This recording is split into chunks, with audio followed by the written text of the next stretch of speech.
Alur komik dunia setelah kiamat part 3.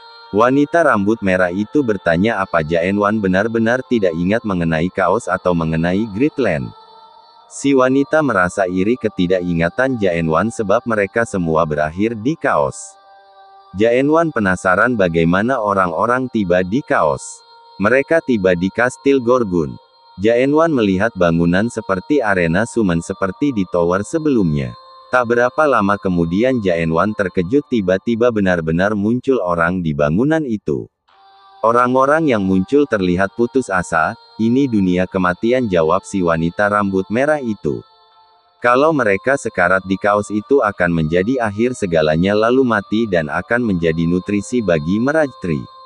Muncul sekelompok penjaga yang mengatur manusia-manusia yang muncul itu dan lalu mengurus mereka. Wanita rambut merah kenal dengan kepala penjaganya yang bernama James, lalu langsung untuk meminta masuk kastil, tapi belum diizinkan. Untuk masuk benteng memerlukan sertifikat. Si wanita berkata dia tidak memiliki sertifikat lalu dia memberikan tanduk ke kepala penjaga. Kepala penjaga langsung menerimanya dan mengizinkan si wanita untuk masuk. Jae-Wan juga tidak punya sertifikat, lalu mencoba mengambil sesuatu dari kantongnya. Si wanita merasa cemas lalu berpikir Jae-Wan akan membunuh para penjaga, lalu dia mencoba menghentikan. Tiba-tiba datang si bintang dari Kastil Gorgon, dia adalah petugas tidak korupsi di kaos yang bernama Carlton. Carlton bertanya mengenai apa yang terjadi, lalu si James memberikan penjelasan dan Carlton memahami situasinya. Carlton dengan tegas menolak untuk membiarkan masuk orang yang tidak mempunyai cukup syarat untuk masuk. Carlton mengeluarkan skill otoritasnya mengikat semua orang. Jae-Wan dengan mudah melepaskan ikatan itu dari si wanita rambut merah.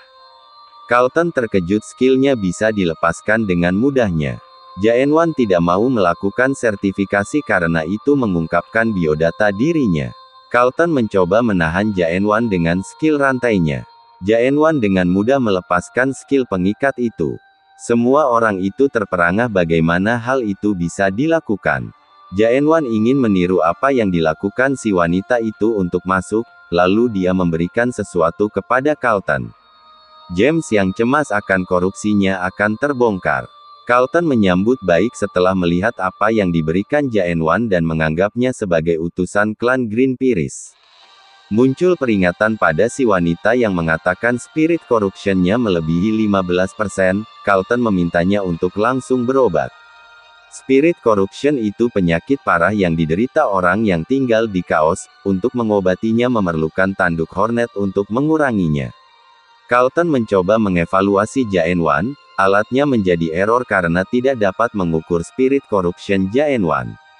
Carlton pun paham mengenai siapa Jae-Wan sebenarnya lalu membiarkan Jae-Wan masuk benteng. Carlton yang memegang spekter kristal sebelumnya lalu memperlihatkan tangannya yang penuh luka karena kristal itu. Hanya klan Piris yang bisa memegang kristal itu, tetapi Jae-Wan bisa memegang kristal itu. Itu membuktikan bahwa jiwa Jae-Wan lebih murni dari siapapun di kaos. Jae-Wan bertanya ke seseorang di mana dia bisa memperbaiki pedangnya, itu menarik perhatian si pencuri. Jae-Wan meminta si wanita untuk pergi karena akan menghalangi jalannya. Jae-Wan melihat wanita itu berbeda dengan dirinya. Si wanita tidak terima dengan perkataan Jae-Wan dan bersikeras dia bisa membantu. Jae-Wan berkata ingin mencari Nightmare. Para pencuri datang dengan niat mengambil pedang Jae-Wan. Pencuri mengancam mereka akan kasar kalau tidak membayar lewat jalan. Pria tubuh besar langsung menyerang, lalu Jae-Wan menghancurkan tangannya dengan sekali serang. Pencuri marah karena tangan adiknya ia hancur dan mencoba menyerang bersama. Para pencuri berhasil dikalahkan dengan sekali tusukan. Jae-Wan hanya tahu mengenai bagaimana cara menusuk. Si wanita heran kenapa saat Jae-Wan melakukan tusukan dia mengarahkan ke atap. Jae-Wan memberitahu bahwa ada orang yang menyelinap menggunakan skill sembunyi. Mereka tiba di pasar lalu menemukan toko pandai besi yang terbesar di Gorgon. Master toko itu sedang menguji anak-anak asuhnya untuk membuat lubang di tanduk Hornet Beast 4 tanduk yang terkenal keras. Master toko itu bernama Michael Garnard. Garner menawarkan posisi asisten manajer siapa yang bisa bikin lubang di tanduk itu. Anak asuhnya mencoba tapi tidak berhasil. Jae-won maju ke depan untuk mencoba melubangi tanduk itu. Garner terlihat meremehkan Jae-won. Jae-won hanya mengarahkan telunjuknya ke tanduk itu lalu dia berhasil melubangi tanduk itu, dan menjadi asisten manajer sementara. Tanduk itu pun hancur dibuatnya. Master Toko terlihat marah karena tanduk mahal miliknya hancur. Jae-won minta maaf dan mengganti ruginya. Jae-won menggantinya dengan Hornet Beast 5 tanduk yang lebih bagus. Master Toko menjadi tenang setelah mengambil tanduk itu. Jae-won meminta untuk menggunakan pandai besi sebentar pada si pemilik toko.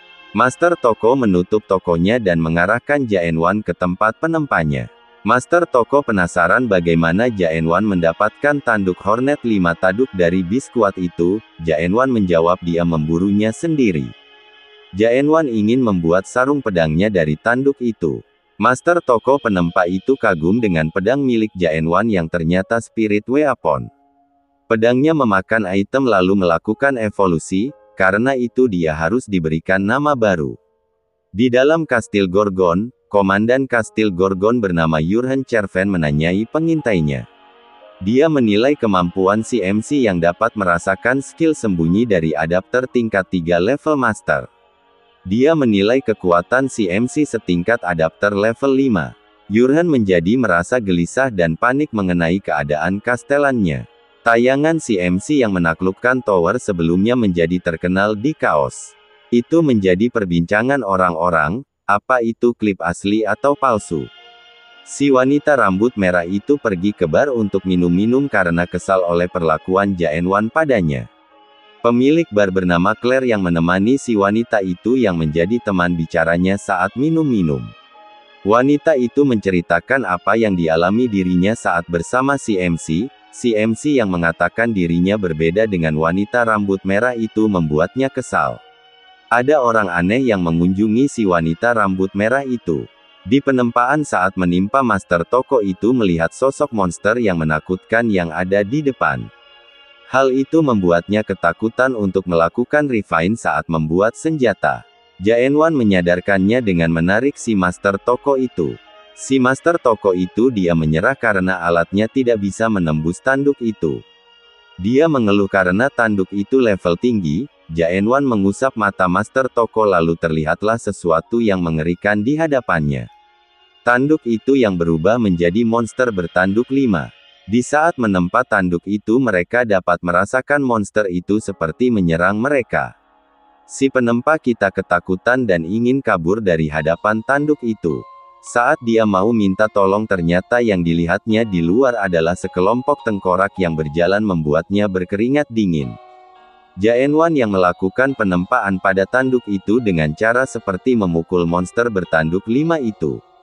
Dia memukulnya dengan kuat. Master Toko itu berteriak dengan histeris ketakutan. Tanduk itu berhasil dibelah 2. Si Master Toko minta maaf karena dirinya yang payah.